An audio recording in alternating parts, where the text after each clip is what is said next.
My name is Karla Riley, and this is my dog Shiloh. She's a 6-year-old golden retriever. Her name Shiloh is Hebrew for peace. So, the book I'm going to read today is Buddy and Earl by Maureen Fergus. You ready, Shiloh?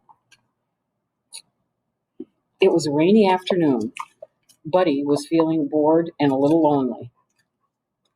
Suddenly, Meredith ran into the living room carrying a mysterious box. Meredith put the box on the floor. "Stay, Buddy," she said. "I'll be right back."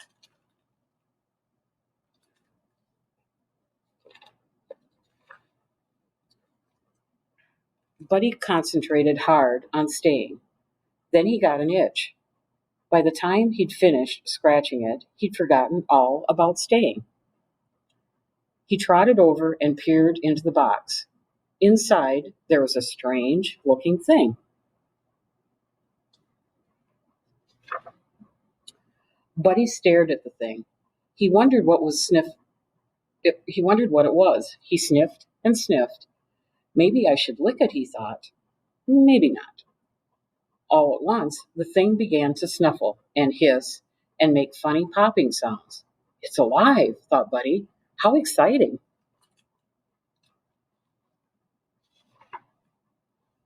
"Hello," cried Buddy. "My name is Buddy." "Hello," said the thing in a muffled voice. "My name is Earl." "I see," said Buddy. "And what are you, Earl?" "I'm a race car," said Earl. Buddy studied Earl carefully. Then he said, "You do not have a steering wheel. You do not have wheels. I do not think you are a race car, Earl."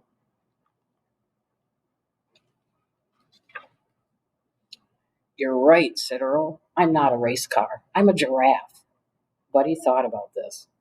Then he said, "I'm pretty sure the giraffes have long, graceful necks, Earl, and as far as I can tell, you have no neck at all."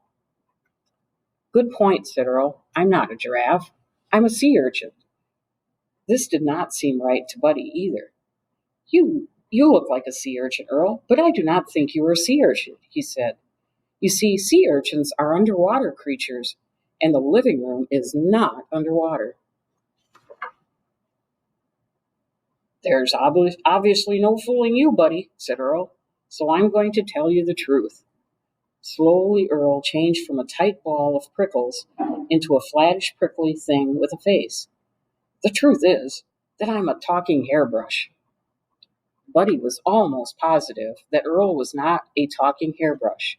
Before he could give voice to his doubts, however, Earl said, "And what are you, Buddy?"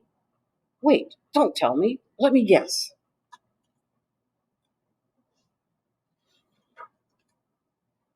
Earl examined Buddy from top to bottom. "You're very tall," said Earl. "Are you a skyscraper?" "No," said Buddy. Earl examined Buddy from side to side. "You look very strong," said Earl. "Are you a rhinoceros?" "No," said Buddy. Earl examined Buddy from front to back. "You're furry with big ears and a long tail," said Earl. "Are you a mouse?" "No," said Buddy.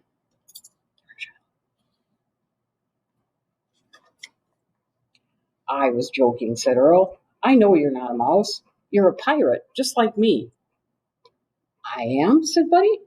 "Yes, and that is our pirate ship," said Earl. "That is not a pirate ship," said Buddy. "That is a couch." "All hands on deck," bellowed Earl. "I am not allowed on a couch," said Buddy. "Pirates can do whatever they want," said Earl. "So help me out of this box, quick, before the sharks get me."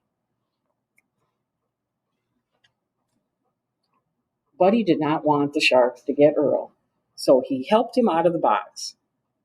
Earl climbed aboard the pirate ship, and Buddy jumped up after him. "Uh-oh," said Earl. "We're heading into a storm." "Uh-oh," said Buddy. "Can you hear the wind howling, Buddy?" cried Earl. "I can hear it, Earl," cried Buddy. "Can you feel the waves crashing down on us, Buddy?" shouted Earl. "I can feel them, Earl," shouted Buddy. Suddenly, Earl lurched sideways. "Oh, no," he gasped. We hit a reef." "Oh, no," gasped Buddy. "What's a reef?" We're sinking fast, buddy, shouted Earl. Quick, jump into the lifeboat.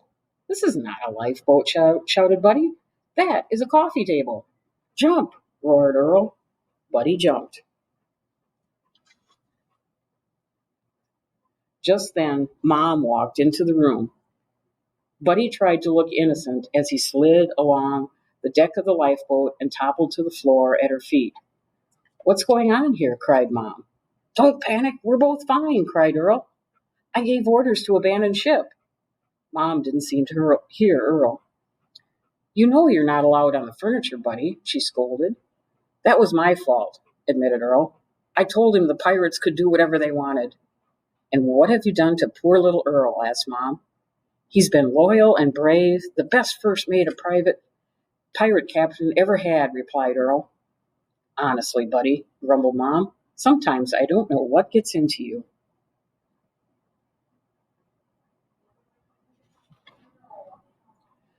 Mom put Earl in his box and put the box on the kitchen table.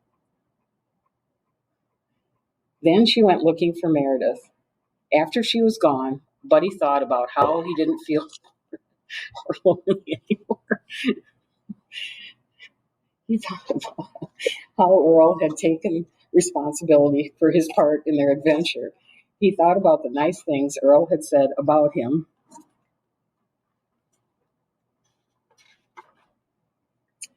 After he was done thinking, Buddy climbed up onto the kitchen table and looked into Earl's box. I think I know what you are, Earl, he said. What do you think I am, Buddy? Asked Earl.